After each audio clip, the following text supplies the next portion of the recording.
Good morning, good afternoon everyone. This is episode number 2 of Intelex IT presentation regarding on PBX. Yeah. We talk about GrandStream product. Uh, I would like to introduce GrandStream. Itong GrandStream na to, ito po yung UCM natin. Siya po yung IP server ng telephone, IP phone. Yan.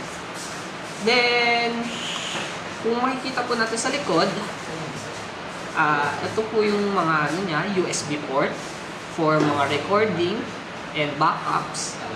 Recording ng mga voice call, mga CDR, then we have SSD kung wala tayong USB, then we have DC power para mag-open siya, then meron din po tayong hard reset button for factory reset, then may LAN port, then 1 port, then FX, then 1, 2, then FXO 1 and 2.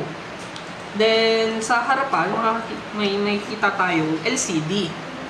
Dito natin mananavigate, then makikita yung mga IP address ng netong IP PBX natin. Then may mga naka-indicate din siya mga light for kung nakasaksak ba tong si LAN, si WAN, USB, SSD. Then nakikita rin natin kung nakasaksak si fax or anything na FXS. Then katulad din nito, meron din po siyang pang telephone analog na de-detect na rin kung online or offline. Then si GrandStream na IPPBX na 202 series, meron na rin siyang capable for digital and mga SIP server, then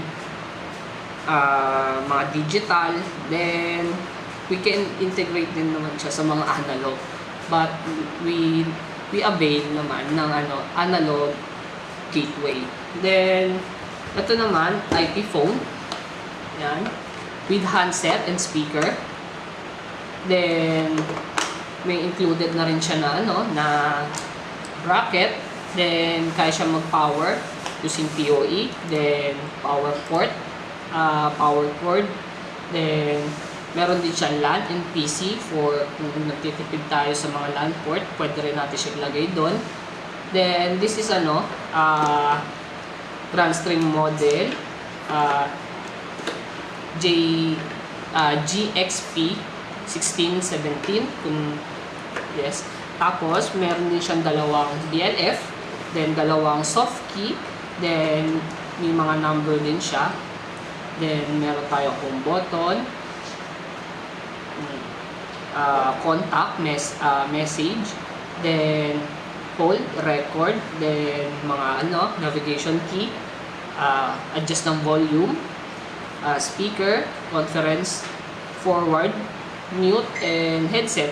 Then dito sa harapan natin pwede natin siyang i-navigate. Makikita natin dito yung mga settings and mga network and other features niya. Then sa kabila naman, nandito naman si GrandStream. GrandStream GPX 1716. Ito naman po, medyo advanced version siya nito natin. Then with meron din siyang handset, then speaker, then 6 buttons of BLF, 4 buttons naman para sa soft phone, soft key. Then with LCD din siya, then meron din siyang mga number, then navigation key. Then may adjustment din siya ng mga volume, then may speaker, then drop all.